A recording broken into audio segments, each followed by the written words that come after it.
Hello everybody, welcome to WhatCulture Gaming. I'm Scott, joined by Josh.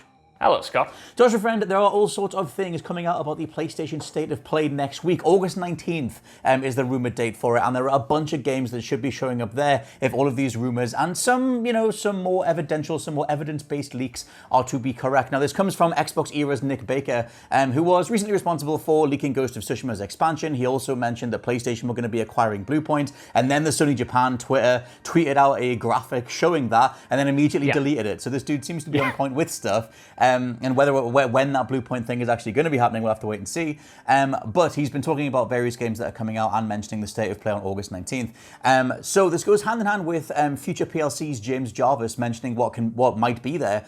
He was detailing a confirmed delay for Horizon Forbidden West, more information on Kena Bridge of Spirits, a Gran Turismo showcase, and a surprise announcement. Now this is the thing that goes back into what Nick was saying, because apparently the surprise announcement is a FromSoftware PlayStation 5 exclusive. And it's not Bloodborne 2 either. It's not a Bloodborne remake. It's not Bloodborne 2. Apparently, it's a whole new FromSoftware game that they've managed to lock down as a PlayStation exclusive. Now, this came initially from Hazardor Gaming, which is obviously a separate channel, but Nick over on Twitter retweeted them and said, damn, that was the thing I was about to say, which in a way corroborates it anyway. And there's a little bit more to get to in terms of more games. But what do you think of Sony locking down FromSoftware again, like they did with Bloodborne?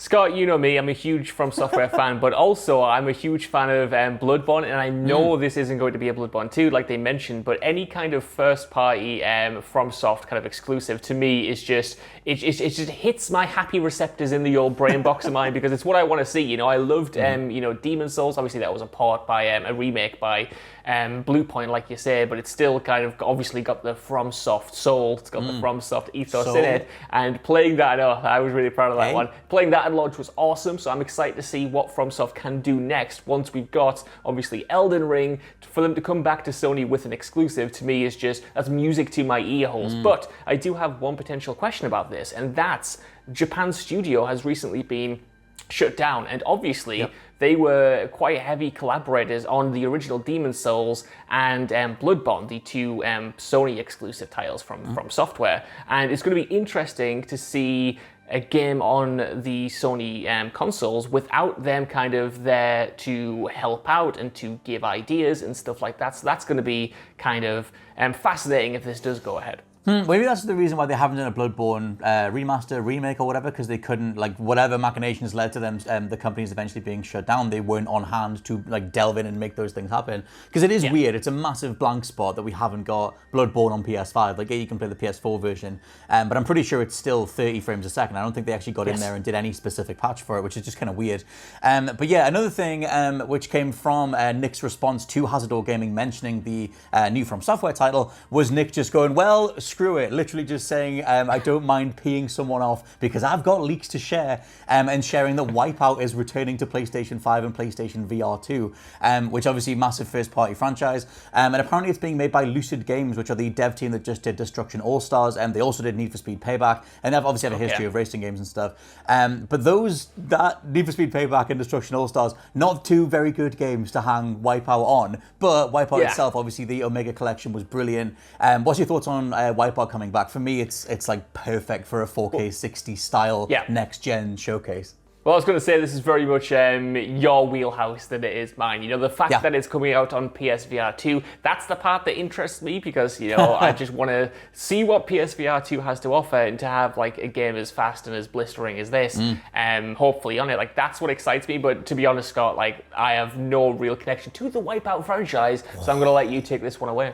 Well, the thing, Wipeout for me it's not that it is PlayStation, but I still remember the first time the PlayStation 2 was being teased, and one of the earliest screenshots alongside it was a screenshot of one of the ships in Wipeout going over the crest of a hill. And in my mind, that everyone has that moment where they say graphics can't get any better, and I looked at that just going, that is the absolute future.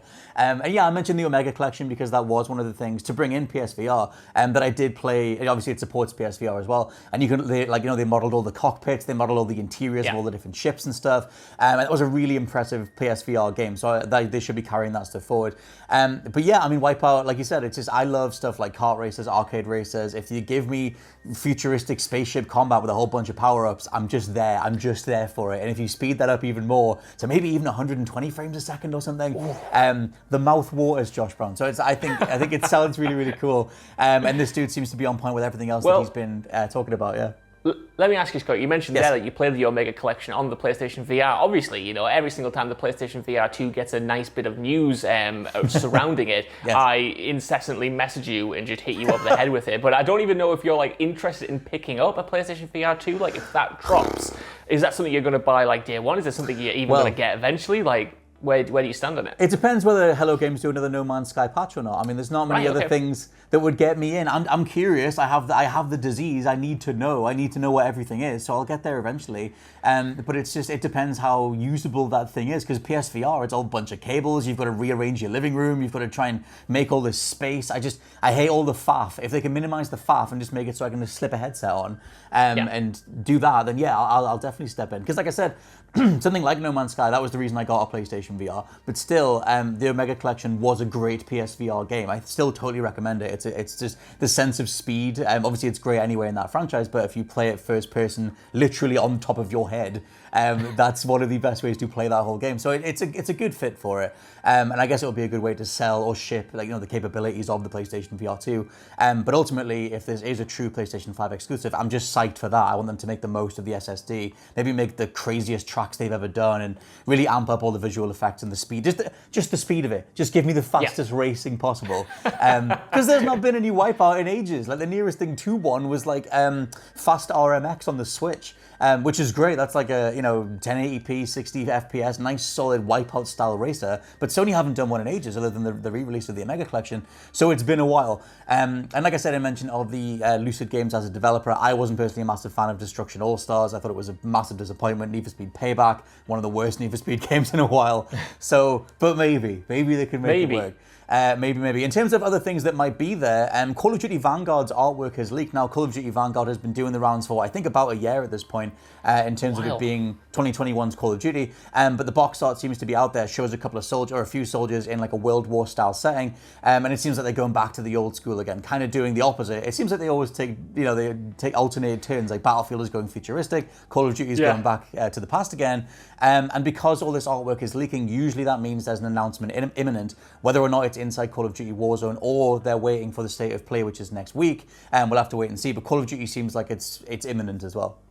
Yeah, totally. I think it'll be a mixture of both. I think they might have even confirmed in an investor call the other month that they were going to do the Warzone gimmick again. They were going to announce it like they did Cold War inside an event in Warzone. But I imagine they will complement that with some kind of gameplay reveal at the state of play or something. Obviously, the big thing with this is that Activision Blizzard at the moment is undergoing, a huge lawsuit about all of the harassment allegations and all of that stuff. So so them continuing full steam ahead on a Call of Duty announcement, to me, that seems really, really weird. I know that most of the allegations have been centered on the Blizzard side of Activision Blizzard, but they're still one company. They still operate under one big banner, and it's still that company in the spotlight. So for me, even if it's going to be at Sony's thing, for them to just push ahead almost as if nothing's wrong, and to kind of ignore the huge deal that this lawsuit is and the changes that have been happening, especially on the Blizzard side with a bunch of people being ousted. I know they don't have to do it, but they're going to do it because it's Call of Duty. It drops every year. It's August. They're going to have to start marketing it, but it coincided with this big lawsuit that's going on. To me, that's just it's not what they should be focusing on right now. It is such a huge, multifaceted thing, because I do feel for the obviously hard-working coders, animators, the art teams, everyone else who's done nothing wrong, who wanted to work on Call of Duty, who are looking forward to shipping their game. But at the same time, personally, I would totally appreciate them stepping back from something and just saying, look, we're completely dedicated to meaningful change, and for the first time in it'll be 18 years. We're not going to ship this year's Call of Duty because we need to take a long, hard look at ourselves. But like you said, a lot of those issues are more centered on the Blizzard side of things. So, they're a humongous company, multiple studios, everything else. So it continues to be a big old talking point. But in terms of the game itself, the artwork's out there. It seems like they are gearing up for something. What's your general thoughts on where they're going with this one? Like, do you want an old school Call of Duty, or because Battlefield is going futuristic, would you prefer something like that? I mean, I'm always here for a World War II Call of Duty. I just feel like this one, Call of Duty's, we've mentioned it for like the past 3 years. Every single time we do a news on a new Call of Duty, they almost seem to be like hanging on just like by a thread. Like there were a bunch of different problems on the production of Black Ops 4. There were a bunch of different problems on the production of Cold War. And it seems like there's been a bunch of different problems on the production of Vanguard as well. Sledgehammer Games, who is making this one, was originally the co-lead developer of Cold War. They got taken off that project to being put on this. So it's going to be interesting to see how rushed it is, whether it's going to feel like a full product or whether it's just kind of going to feel like something that they've put out more to support Warzone, because I think one of the rumors was that there's going to be a World War II themed map for Warzone. That's going to be the big update. So I wonder whether Activision's essentially using it as a kind of way to promote the other game that's already out there and be like, look, we've got all this World War II themed stuff coming to Warzone, and the best way to get it is to buy Vanguard, level up in there, and then bring across your progress. It's we've said this again every year for like the past 3 years, but if there's a year for Call of Duty to take off, to like, just take a break, go on hiatus, take a break, it feels like it's definitely this year, but I guess we'll see. In the current climate of games as a service, of having the tail on those games be so long, and with 2019's Modern Warfare being, for me, the best Call of Duty of them all, I think that thing is so tight. And obviously, like you said, the Warzone mode is great and everything. They don't need it. Like they don't need it, in the words of Slaves. They don't need it, and we don't really want it. And I kind of wonder what direction they take with it, because ultimately you literally could take a year off, and it's not like you would miss that. You would literally be just missing the unit cost, the unit sales. But there's other ways to monetize the franchise, and it's just like, obviously when Call of Duty started, when the annual model was put in place, we weren't in this current climate of live service stuff. So I think that it would make sense to just give it a break. The devs clearly need it, like you said. There's all these behind the scenes issues and rejigging of studios to try and hit this annual date, which just seems to be more in place for shareholders than it does on the fan side. But obviously we'll wait and see how it goes. Black Ops Cold War initially didn't sell very well, and then did pick up a hell of a lot more afterwards. So maybe it's just one of those things where we're adapting to a different revenue model anyway, where people sort of do check things out over time if it is worth it, and assuming the quality will be there. Last thing to throw in is that following a Take-Two earnings announcement, they were announcing all their financial plans for the upcoming years and everything. Take-Two apparently have 9 new iterations of previously released titles in the works. Take-Two obviously being the publisher of Rockstar and various other massive franchises like Mafia and stuff. Of these, that's the thing with them getting out there and saying this stuff, there is the slightest chance, with the amount of money that Sony are throwing around, that they tie them down to a logo reveal or something. What do you think of this stuff, and why is it not Max Payne 3? It must be. It has to be Max Payne 3. Dude, like, if they're doing 9 new iterations, which just means remasters or remakes of previous franchises, if one of those isn't Max Payne 3, like, that's practically Take-Two, Ian Take-Two himself, coming round my house and just like slap me straight in the face. Yeah. I don't know, man. It needs to be Max Payne 3. It needs to be in there in some form for my money. But yeah, I really think that, it seems like a no-brainer at this point. There's been a bunch of rumors throughout this entire year about the GTA trilogy remake, remasters coming out, Vice City, GTA 3, San Andreas. The fact that they mentioned 3 are kind of like currently in production now seems to add some credence to that rumor. It being at Sony's state of play, I'm not entirely sure. If you asked me a year ago, I'd have said no. I'd have said Rockstar and Take-Two are big enough to do their own thing, but then GTA 5 remastered did turn up at Sony's event last year, so never say never. I'm not entirely... I think that the rumors themselves about the trilogy being in production are absolutely true. Whether or not they're going to show up at state of play, I'm not entirely sold on that at the moment, but like I said, it could happen. The thing with Rockstar as a company is that they're bigger than ever, and they're only putting out GTA Online. Like, obviously, there's Red Dead Online stuff as well, but in terms of the social media side of things, it's all GTA Online. So I'm just like, what are you guys doing? I've said this in so many videos. What are you guys working on? There must be something else to them as a company, and maybe it's all GTA 6. Maybe that is some crazy behemoth of a title. But I just wonder what their resources are going towards, and maybe it makes sense to do a GTA 3 Vice City San Andreas style, ground up remake in the Rage engine and the GTA 4, GTA 5 engine. That would make sense to do that sort of stuff. Plus, it is the 20th anniversary of GTA 3 later this year, so you can tie it in with that. But yeah, if you run down the obvious stuff, they have 9 slots. It's like, well, you have the first three 3D GTAs, maybe GTA 4, and then after that, it's like Warriors, Bully. Like, what do you even, then you've still got 2 more slots to fill in for me, Max Payne 3, unless they do a Max Payne trilogy collection. Obviously, that was always Remedy, but Rockstar used to help them, and then they did do Max Payne 3. But there's enough slots, unless you're going to do Vice City Stories or something. Like, it has to be these things.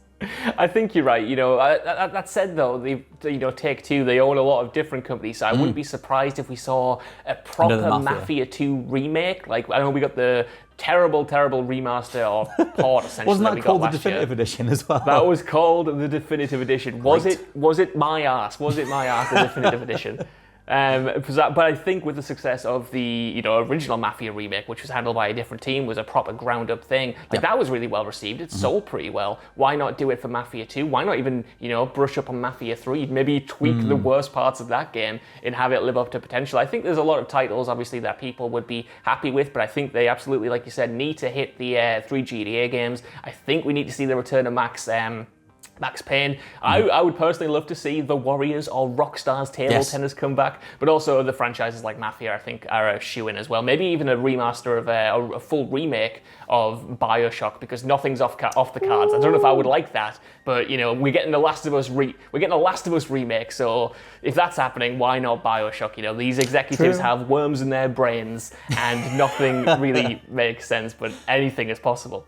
No, you're very right. I mean, that's the thing. There's 9 slots to fill, and I defaulted to the Rockstar side of things, but there are a lot more franchises you could throw in there to fill up the slots. But let us know what you think down in the comments below of everything that we've talked about, and which one of Take-Two's properties you would like to see come back. It has to be Max Payne 3. If we all say it at once, if we all jump on the spot and say it at once, maybe it's Max Payne 3. But for now, I've been Scott from WhatCulture.com. I've been Josh from WhatCulture.com. And we'll catch you next time.